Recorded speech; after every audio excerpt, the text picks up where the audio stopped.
Hello बच्चों, let's read the question. The question says an aqueous 0.01 m solution of K3FeCN whole 6 freezes at minus 0.062 degree centigrade. What is the apparent percentage of dissociation? Kf for water is 1.86 degree centigrade per m. So first of all, let us check the key concept of the question. The key concept of this question is that K3FeCN6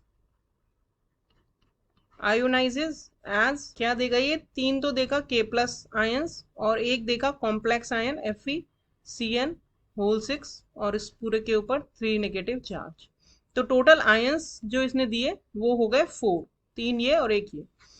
तो इस तरह के ions जिनमें dissociation होता है उनके लिए आई की वैल्यू होती है 1 minus alpha plus n alpha divided by 1. अब 1 तो हम कंसिडर ना भी करें तो 1 minus alpha plus n alpha होती है. यहाँ पे एन जो होता है वो होता है नंबर ऑफ आयंस या number of particles formed after dissociation.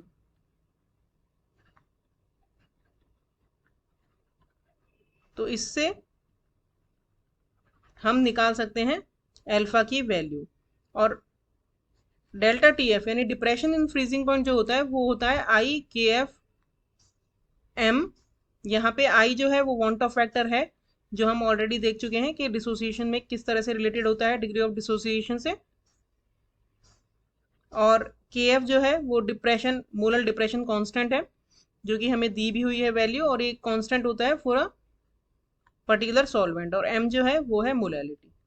तो इस तरह से इन सारे डेटाज को यूज करके we can calculate the answer of the question.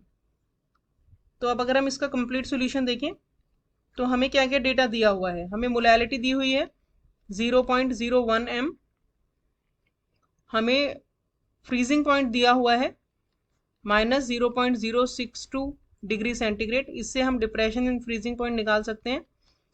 Depression in freezing point होता है freezing point of the solvent minus freezing point of solution. तो फ्रीजिंग पॉइंट सॉल्वेंट यानी वाटर का होता है 0 माइनस सॉल्यूशन का हमें दिया है माइनस 0.062.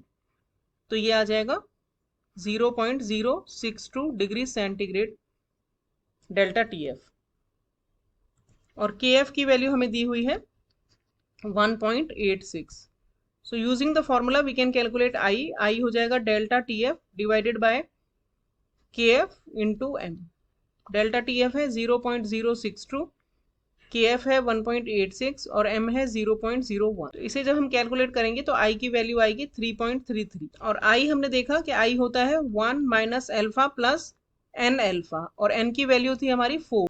तो ये हो जाएगा 1 प्लस 3 एल्फा, और आई की वैल्यू आई है 3.33 minus 1 is equal to 3 alpha, और alpha is equal to 2.33 divided by 3. तो ये एल्फा की वैल्यू आ जाएगी 0.777 अप्रॉक्सीमेटली. और अगर परसेंटेज में हम डिसोसिएशन निकालेंगे तो परसेंटेज में डिसोसिएशन हो जाएगा, मल्टीप्लाई बाय 100 करेंगे तो ये हो जाएगा 77.7%. So this is our final answer. Hope you understood the solution well. Thank you.